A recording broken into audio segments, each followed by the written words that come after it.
Today's story is Little Red Cap from the Brothers Grimm fairy tales.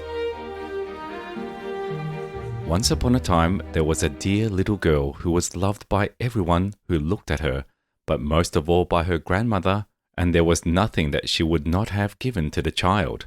Once she gave her a little cap of red velvet, which suited her so well that she would never wear anything else, so she was always called Little Red Cap.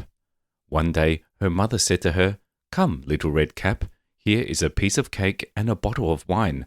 Take them to your grandmother. She is ill and weak, and they will do her good. Set out before it gets hot, and when you are going, walk nicely and quietly, and do not run off the path, or you may fall and break the bottle, and then your grandmother will get nothing. And when you go into her room, don't forget to say, 'Good morning,' and don't peep into every corner before you do it." "I will take great care," said Little Red Cap to her mother, and gave her hand on it. The grandmother lived out in the wood, half a league from the village, and just as Little Red Cap entered the wood, a wolf met her. Red Cap did not know what a wicked creature he was, and was not at all afraid of him. "Good day, Little Red Cap," said he. "Thank you kindly, Wolf." "Whither away so early, Little Red Cap?" "To my grandmother's." "What have you got in your apron?" "Cake and wine. Yesterday was baking day, so poor sick grandmother is to have something good to make her stronger."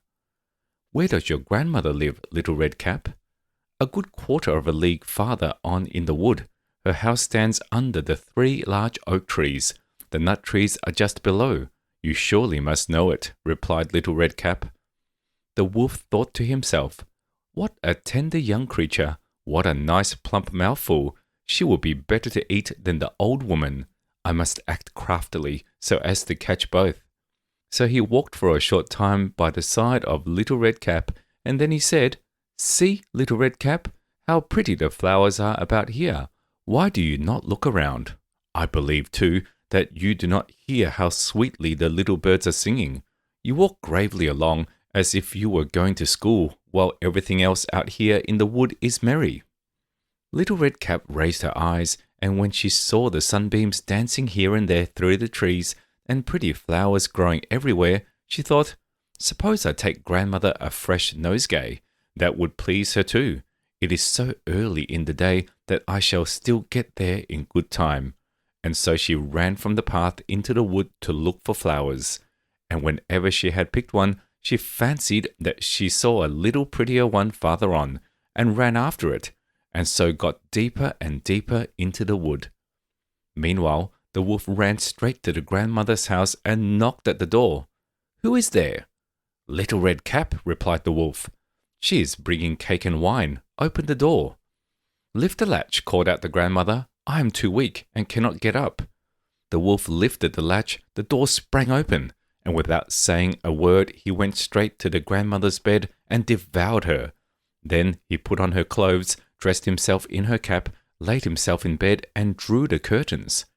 Little Red Cap, however, had been running about picking flowers, and when she had gathered so many that she could carry no more, she remembered her grandmother and set out on the way to her.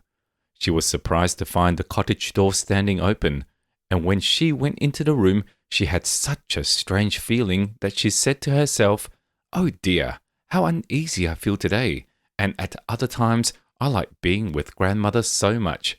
She called out, "Good morning," but received no answer, so she went to the bed and drew back the curtains. There lay her grandmother with her cap pulled far over her face and looking very strange. "Oh, grandmother," she said, "what big ears you have." "The better to hear you with, my child," was the reply. "But grandmother, what big eyes you have," she said. "The better to see you with, my dear." "But grandmother, what large hands you have. The better to hug you with." "Oh, but grandmother, what a terrible big mouth you have. The better to eat you with." And scarcely had the wolf said this, than with one bound he was out of bed and swallowed up Red Cap. When the wolf had appeased his appetite, he lay down again in the bed, fell asleep, and began to snore very loud. The huntsman was just passing the house and thought to himself, "How the old woman is snoring. I must just see if she wants anything." So he went into the room, and when he came to the bed, he saw that the wolf was lying in it. "Do I find you here, you old sinner?" said he. "I have long sought you." Then just as he was going to fire at him, it occurred to him that the wolf might have devoured the grandmother and that she might still be saved. So he did not fire, but took a pair of scissors and began to cut open the stomach of the sleeping wolf. When he had made 2 snips, he saw the little red cap shining, and then he made 2 snips more, and the little girl sprang out crying, "Ah, how frightened I have been! How dark it was inside the wolf!" And after that, the aged grandmother came out alive also, but scarcely able to breathe. Redcap, however, quickly fetched great stones with which they filled the wolf's belly, and when he awoke, he wanted to run away, but the stones were so heavy that he collapsed at once and fell dead. Then all 3 were delighted. The huntsman drew off the wolf's skin and went home with it. The grandmother ate the cake and drank the wine which Redcap had brought, and revived, but Redcap thought to herself, "As long as I live, I will never by myself leave the path to run into the wood when my mother has forbidden me to do so." It also related that once when Redcap was again taking cakes to the old grandmother, another wolf spoke to her and tried to entice her from the path. Redcap, however, was on her guard and went straight forward on her way and told her grandmother that she had met the wolf and that he had said good morning to her, but with such a wicked look in his eyes that if they had not been on the public road, she was certain he would have eaten her up. "Well," said the grandmother, "we will shut the door, that he may not come in." Soon afterwards, the wolf knocked and cried, "Open the door, grandmother, I'm little Redcap, and I'm bringing you some cakes." But they did not speak or open the door, so the grey beard stole twice or thrice around the house, and at last jumped on the roof, intending to wait until Redcap went home in the evening, and then to steal after her and devour her in the darkness. But the grandmother saw what was in his thoughts. In front of the house was a great stone trough, so he said to the child, "Take the pail, Redcap. I made some sausages yesterday, so carry the water in which I boiled them to the trough." Redcap carried until the great trough was quite full.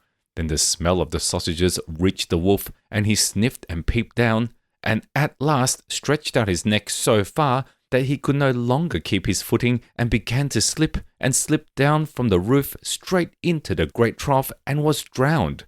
But Redcap went joyously home, and no one ever did anything to harm her again.